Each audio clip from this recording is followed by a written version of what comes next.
Readings of Almighty God's Words.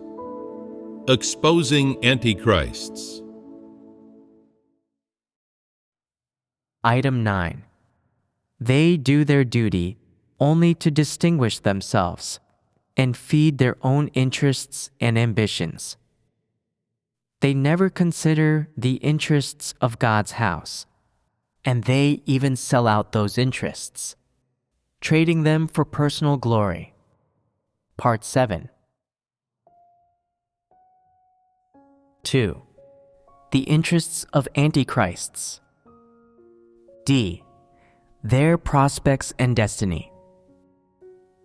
Last time, we fellowshipped on item 4 of the interests of Antichrists, their prospects and destiny, which is divided into 5 additional items. First, please review these 5 items. 1. How Antichrists treat the words of God. 2. How Antichrists treat their duty. 3. How Antichrists treat being pruned. 4. How Antichrists regard the title service doer. 5. How Antichrists approach their status in the church. Last time we fellowshipped on the first of these items, how Antichrists treat the words of God.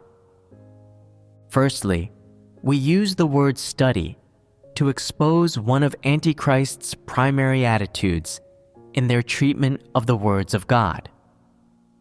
Studying is a primary and fundamental attitude of people like Antichrists in their treatment of the words of God. They do not treat the words of God with an attitude of acceptance or submission at all, and instead they scrutinize them. They absolutely do not accept or regard the words of God as the truth or as the way that people should hold fast to, and they do not treat the words of God with an attitude of seeking the truth or accepting the truth. Instead, their purpose in everything is their own desires and ambitions, their own prospects and destiny, and they look for the destinations and the prospects and destiny that they want in the words of God. One of the primary attitudes in their treatment of the words of God is that they link God's words with their prospects and destiny in every matter. Judging from their attitude in the treatment of His words, this kind of person's nature essence is that they do not truly believe, accept, or submit to the words of God, but instead scrutinize and analyze them, looking for blessings and benefits within them to gain a great advantage. Judging from their attitude in how they treat God's words, how much do they believe in God? Do they have true faith in Him? Judging from their essence, they do not have true faith in God. So why can they still hold the words of God and read them?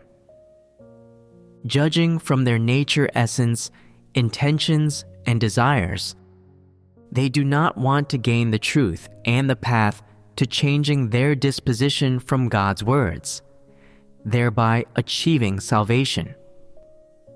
Instead, they want to seek all the things that they want inside the words of God. What do they seek? They seek mysteries. They seek secrets known only to heaven. And they seek some lofty doctrines and profound knowledge.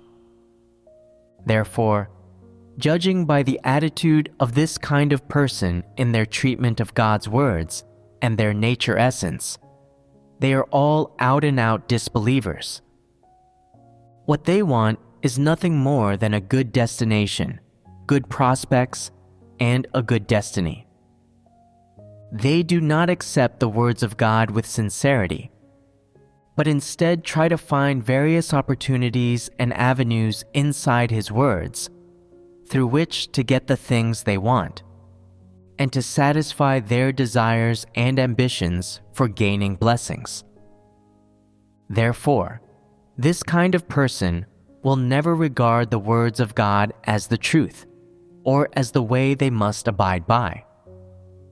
If antichrists treat the words of God with such an attitude, then what is their attitude toward one of the most fundamental requirements of mankind in God's words? Performing their duty as created beings. Today we will fellowship on the second item, how antichrists treat their duty, and expose what manifestations and attitudes antichrists have when doing their duty. 2. How antichrists treat their duty. Antichrists do not treat the words of God with an attitude of acceptance and submission. So of course, they cannot treat the requirement in His words that mankind perform their duty as created beings with an attitude of accepting the truth. Therefore, in one respect, they are resistant to the duty entrusted to man by God, and do not want to do their duty. And in another respect, they are afraid of losing the opportunity to gain blessings. This gives rise to a kind of transaction. What transaction is that? They discover from the words of God that if people do not do their duties, they might be eliminated. That if they do not do their duties as created beings, they will have no opportunity to gain the truth. And that if they do not do their duties as created beings, in the future, they might lose their blessings in the kingdom of heaven. What does this signify? This signifies that if somebody does not do their duty, they will inevitably lose their chance at gaining blessings. After antichrists have obtained such information from the words of God and from many fellowships and sermons, a desire and an interest to do their duty as created beings develops deep in their hearts. Does developing such desire and interest show that they can sincerely expend themselves for God and sincerely do their duty? Judging by the nature essence of antichrists, this point is very difficult to reach. So then, what causes them to do their duty? There should be an account of this in everybody's heart, and there should be some specific stories inside this account. So, what does this record in the heart of an antichrist look like? They make very fine, accurate, precise, and diligent calculations, so it is not a muddled account. When they decide to do their duty, they first calculate, if I am going to do my duty now, I will have to give up the joy of being together with family, and I will have to give up my career and my worldly prospects. If I leave these things to do my duty, what can I gain? The words of God say that in this final age, those who can meet God, who can perform their duty in God's house, and who can remain in the end are the ones who can gain great blessings. Seeing as God's words say so, I suppose God can do it and accomplish it according to these words. Also, God makes a lot of promises to these people who can do their duty and can expend themselves for Him.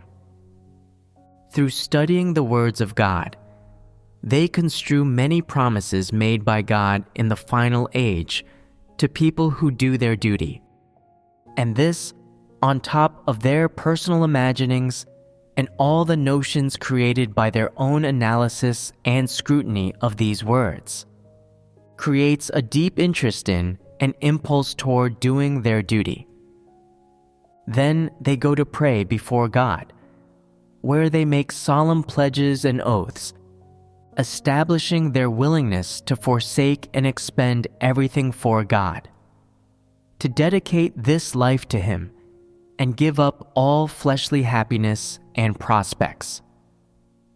Although they pray in this way, and their words all seem correct, what they think deep down is known only to themselves and to God. Their prayers and their resolutions seem pure, as if they are only doing this to fulfill God's commission, to do their duty and satisfy God's intentions. But deep in their hearts, they are calculating how they can obtain blessings and obtain the things that they want through doing their duty, and what they can do to let God see all that they have paid and make Him deeply impressed by what they have paid and what they have done, so that He will commemorate what they have done and ultimately bestow on them the prospects and blessings they want.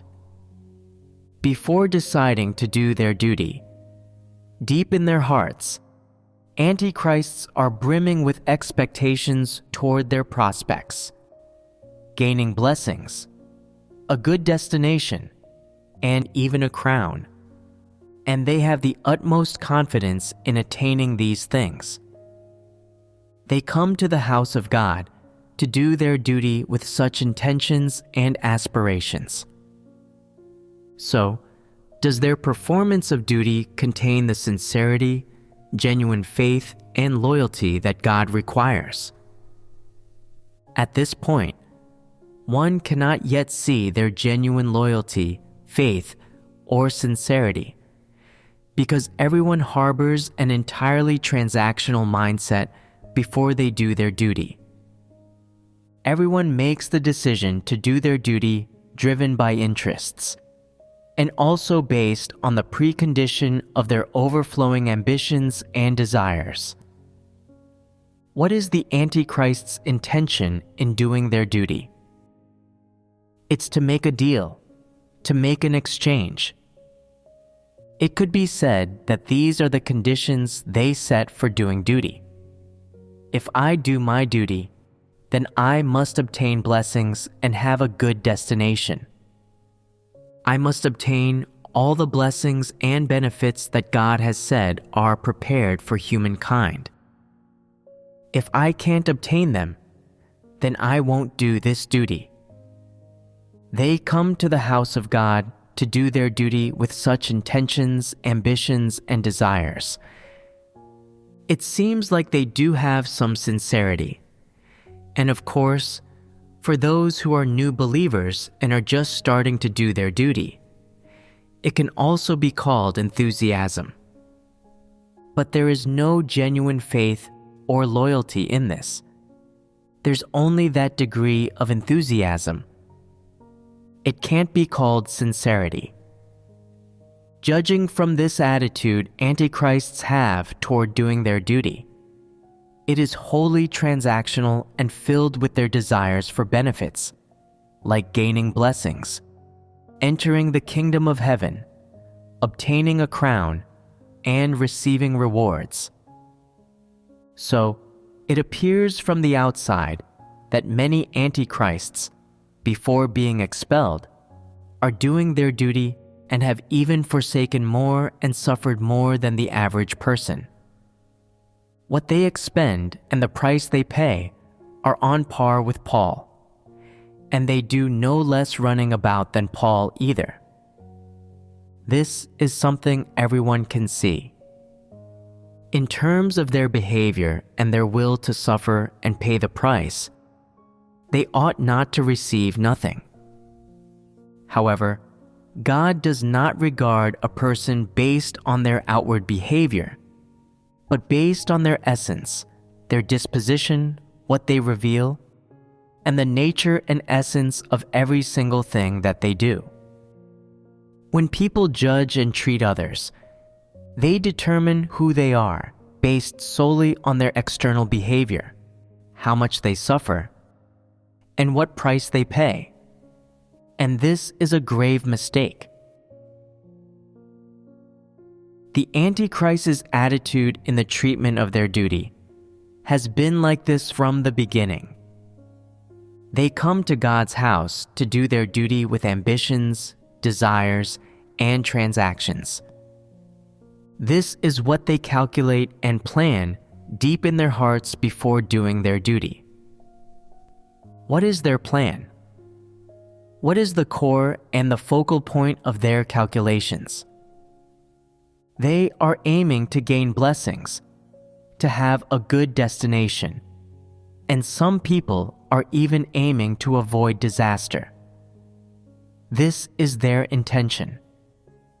They scrutinize the words of God over and over, but cannot for the life of them see that God's words are all truth, that in God's words lies the path of practice, and that God's words can allow people to be cleansed, achieve dispositional change, and attain salvation. They cannot see these things however hard they look. No matter how they read the words of God, what they care most about and place the most importance on is nothing other than the blessings and promises God gifts to those who forsake, expend, endure hardship, and pay a price for Him. When they find in God's words what they believe is the most central and most important content, it is as if they have found a lifeline. They feel that it seems they will gain great blessings and think that they are the most blessed and fortunate people in this age. Therefore, they rejoice deep in their hearts. I've happened upon a good time in this life. None of those apostles and prophets through the ages have met Christ of the last days. Today, I am following Christ of the last days, so I cannot miss this opportunity to gain great blessings. This is a chance to be rewarded and get a crown. Non-believers won't have this fortune, and no matter how well they enjoy this life or how high a status they have, come the great disasters, they will all be destroyed. Therefore, I must give up the fleshly pleasures of the world, because no matter how much I enjoy these things, they are temporary and ephemeral. I shall look to the future and gain greater blessings and rewards, and a bigger crown. And so, in their hearts they warn themselves, in doing my duty, no matter how much I suffer or how much I have to run about, no matter if I am imprisoned or tortured, and no matter what difficulties I meet, I must persevere, and then persevere some more. I cannot be discouraged. I must put up with all humiliation and bear a heavy burden, and persevere until the final moment. I believe that what God said, "The one who follows to the end will surely be saved," is bound to come true for me. Are any of the ideas and opinions that they think and believe in their hearts consistent with the truth? None of them are consistent with the truth, and none of them are in accordance with the words of God or the intentions of God. They are all calculations and plans for their personal prospects and destiny. Deep in their hearts, they have no interest in any requirement for mankind mentioned in the words of God. They pay no heed to them. Deep in their hearts, they are repulsed by and resistant to the exposure of humanity and the requirements of them in the words of God, and even develop notions. So when they see these words, they feel resistant to them and feel uncomfortable, and they subsequently pass over them without reading. When it comes to the exhortations, comfort, reminders, mercy, and sympathy for humanity in the words of God, they show impatience and are unwilling to accept or listen, believing these words to be phony. In their hearts, they are repulsed by and feel resistant to God's words of judgment and chastisement, and His work of trials among people.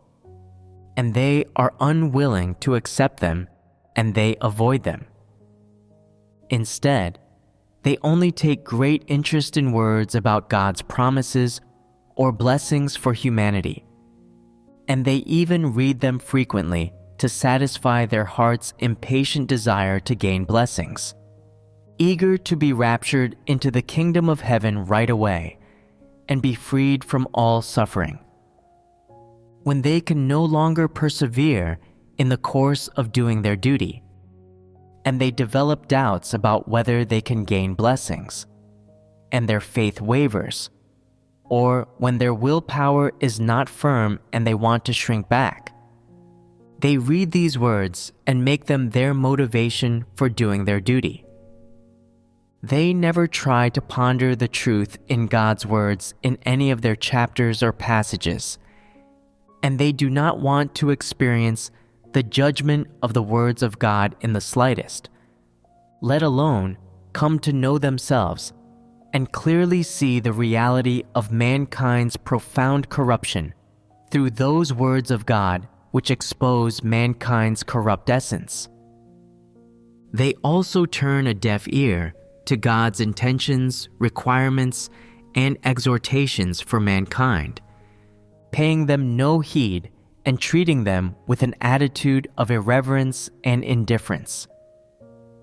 Deep in their hearts, they believe, what God says and does is just a formality. Who can accept it? Who can understand it? Who can truly practice according to the words of God? These words of God are all superfluous.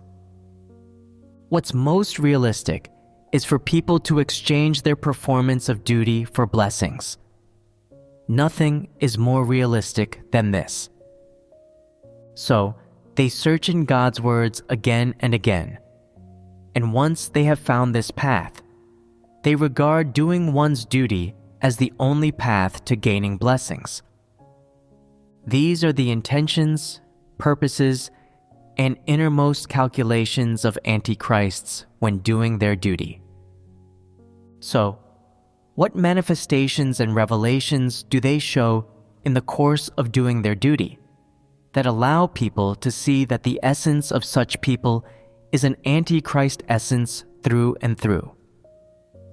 It is no accident that antichrists are able to do their duty. They absolutely do their duty with their own intentions and purposes and the desire to gain blessings. Whatever duty they do, their purpose and attitude are of course inseparable from gaining blessings, the good destination and the good prospects and destiny which they think about and are concerned with day and night. They are like business people who don't talk about anything besides their work. Whatever antichrists do is all linked to fame, gain, and status. It is all linked to gaining blessings and prospects and destiny. Deep down, their hearts are full of such things. This is the nature essence of antichrists. It is precisely because of this kind of nature essence that others are able to clearly see that their ultimate end is to be eliminated. In God's words, God has requirements for all kinds of people, and has requirements and clear sayings on all sorts of duties and work. These words are all God's requirements for mankind, and these requirements are what people should abide by and what they should practice and achieve. What attitude do antichrists have toward the words of God and God's requirements? Do they adopt an attitude of submission? Do they adopt an attitude of humble acceptance? They certainly do not. Given their disposition, when antichrists come to God's house to do their duty, can they do it well in accordance with God's requirements and the arrangements of God's house? They absolutely cannot. When antichrists are doing their duty, Their first thought is not to seek the principles that doing their duty entails, and what God requires, or what the rules of God's house are. Instead, first they inquire about whether they will be blessed or rewarded for doing this duty. If it is not certain that they will be blessed or rewarded, they are unwilling to do this duty, and even if they do, they will be perfunctory. Antichrists reluctantly do their duty in order to obtain blessings. They also inquire whether they will be able to put themselves on display and be looked up to by doing this duty, and whether the above or God will know if they do this duty. These are all things they consider when they do a duty. The first thing they want to determine is what benefits they can get by doing a duty and whether they can be blessed. This is the most important thing to them. They never think about how to be considerate of God's intentions and repay God's love, how to preach the gospel and testify to God, so that people gain God's salvation and obtain happiness. Much less do they ever seek to understand the truth, or seek how to resolve their corrupt dispositions and live out a human likeness. They never consider these things. They only think about whether they can be blessed and gain benefits, how to gain a foothold, how to gain status, how to make people look up to them, and how to distinguish themselves and become the best in the church and in the crowd. They are absolutely not willing to be ordinary followers.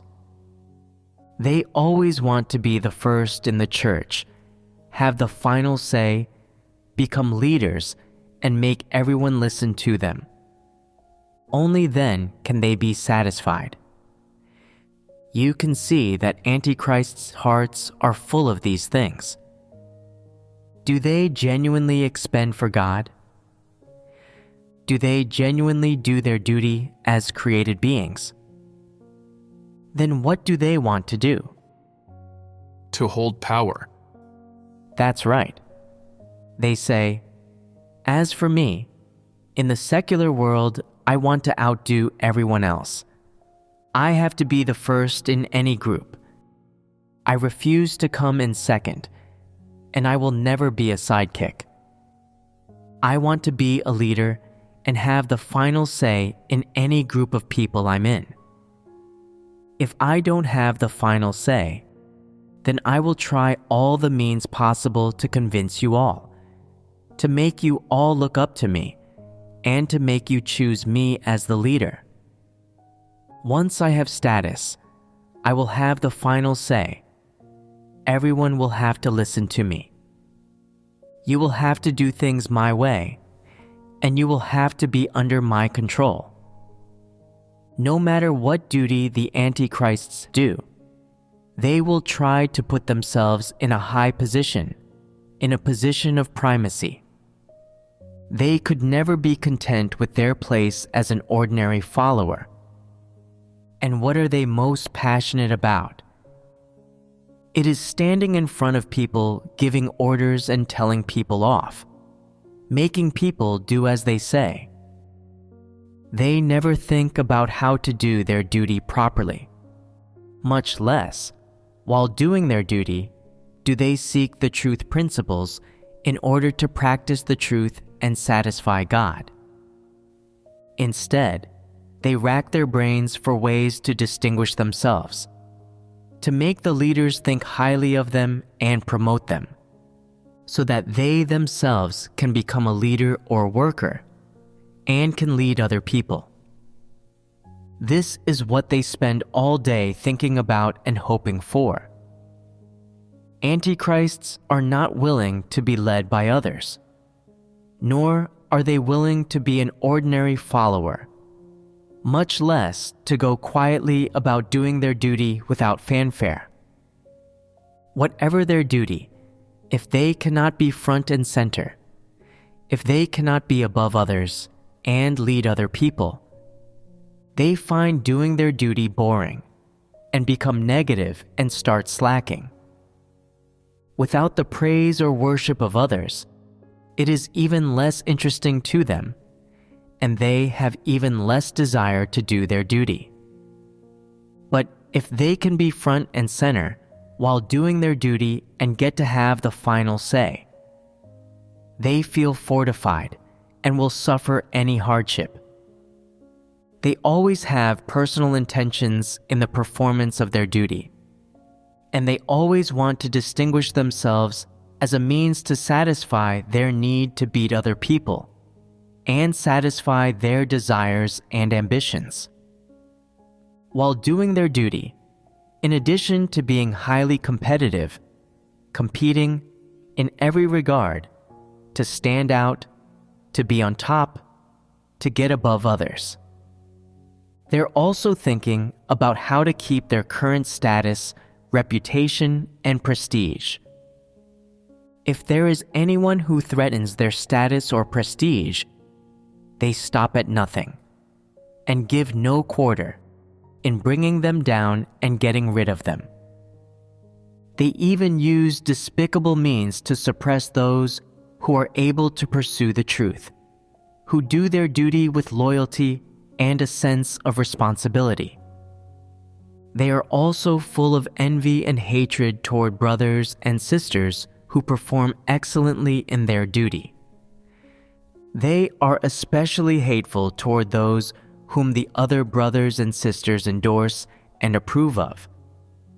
They believe such people to be a serious threat to what they strive for, to their reputation and status, and in their hearts they swear that it's you or me or you, there isn't room for the two of us, and if I do not bring you down and get rid of you, I cannot live with myself.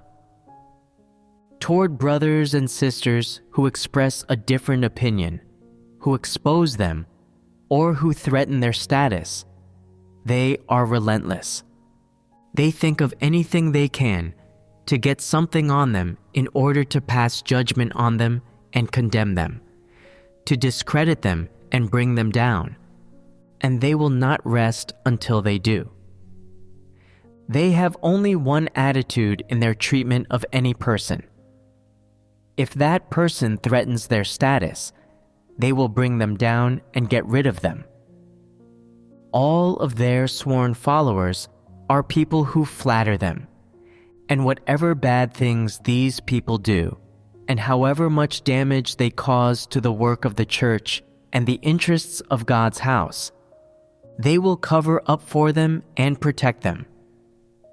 In the course of doing their duty, antichrists are always managing their own fame, gain, and status, managing their own independent kingdom.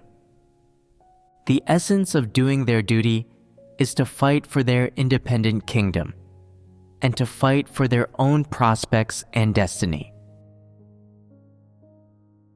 Some antichrists lead a dozen or so people in a small team, and some lead a church of people or even more. No matter how many people they lead, they are already controlling these people when doing their duties, and they wield the power as a king among them. They are not concerned with how God condemns and loathes such matters, and only care about keeping a firm hold on the power in their hands and tightly controlling those people under them that they are able to control. Therefore, judging from the intentions and motivations of antichrists in doing their duties, their essence is vicious and wicked. So, based on their behavior when doing their duties, what disposition do they reveal? Their disposition is also a vicious one. How is this vicious disposition characterized? While they may suffer hardship and pay the price when doing their duties, none of the duties that they do are done according to God's words. In the course of doing their duties, they do not implement work arrangements at all, let alone seek the principles set by God's house for each task. They only satisfy their personal preferences and their desire for power, and also their personal wish to always be doing something. These are all some conditions for which antichrists believe they can receive a crown. They wishfully think, if I just do things this way, paying a price, forsaking and expending myself, God is sure to give me a crown and reward me in the end. They never heed or take seriously the requirements and principles that are emphasized and repeatedly put forward to mankind in God's words. They only consider them to be a set of sayings. Their mentality is, whatever your requirements, I can't loosen my power or my pursuits, and I can't let go of my wishes or ambitions. If I don't have these things, then what drive or motivation do I have to do my duties? These are some of the manifestations of antichrists when doing their duties. Whatever God's words say, and whatever required standards and principles the above has for various tasks, antichrists do not listen and pay no heed. However specific the words of the above, however stringent the requirements about this aspect of work, they pretend not to hear or not to understand, and they are still acting recklessly and arbitrarily and running amok down below, doing things according to their own intentions. They believe that if they do things according to God's requirements and according to the methods required by the above, they will lose their status, and the power they hold will be transferred and dissolved. They believe that doing things according to the truth and according to the requirements in God's words is an imperceptible attack on and deprivation of their power. It is an assault on their personal reputation. They think, I'm not that foolish. If I accept your opinions, won't I appear incompetent and lacking in leadership talent? If I accept your opinions, if I admit that I'm wrong, then will my brothers and sisters still listen to me afterward? Will I still have prestige? If I do things according to the requirements of the above, won't I lose the chance to show myself off? Will my brothers and sisters still worship me then? Will they still listen to what I say? If none of them listen to what I say, then what's the point in doing this duty? How can I still do this work? If I don't have authority in the group and my prestige is reduced, and if they all listen to God's words and practice according to the truth principles, then won't my leadership be empty? Won't I become a puppet? Then what enthusiasm will I have for doing these things? If my leadership is empty and whatever I do is meaningless, then will I still have any future prospects? What antichrists want is to be placed above all others in any given group, thereby getting a future crown and future rewards in return. They believe that as long as they become an outstanding figure and a leader of others among God's chosen people, they will be entitled to receive a future crown in return, and to receive great blessings in the future. Therefore, antichrists will not loosen up the power they hold at any time, and will not relax their vigilance under any circumstances. They fear that if they let their guard down even a little, the power in their hands will be stripped or weakened. When doing their duties, they do not do them to the best of their abilities in their own position, doing their duties well, and bearing witness to God according to the principles of God's words and to His requirements. Instead, they use such opportunities to firmly grasp onto the crown they believe they are about to receive. Even if some antichrists are able to comply with the requirements of God's house as a set of regulations, that still cannot show that they are people who accept the truth and submit to the words of God. What is the reason behind this? Some antichrists, in the course of doing their duties, always want to seize power and satisfy their desire for it, and always want to have status and lecture people and order them around from a position of status. But some antichrists are different and have this kind of worry. The bird that sticks its neck out is the one that gets shot. That means whoever sticks their neck out and makes mistakes will suffer. I won't be such a fool. No matter how capable I am, I'll only put in 30%, and I'll save the other 70% for myself to keep as a fallback. I must hold back a bit. Whatever God's house says or requires of me, on the surface I will agree, and I won't be someone who disrupts and disturbs. Whoever leads, I will follow, and I'll approve of whatever they say. I'll be fine as long as I stick to the regulations given by the above, and don't violate them. As far as devoting my loyalty to God and sincerely expending myself for Him, there is no need for this. I will expend a bit of effort in doing my duty. Doing just enough is acceptable, and I won't be a fool. Whatever I do, I need to hold back a little to avoid receiving nothing and ending up having nothing to show for all this. This kind of antichrist believes that it is foolish of others to take on responsibilities in doing their duties, and always stick their neck out to resolve problems, and that they must not be such fools themselves.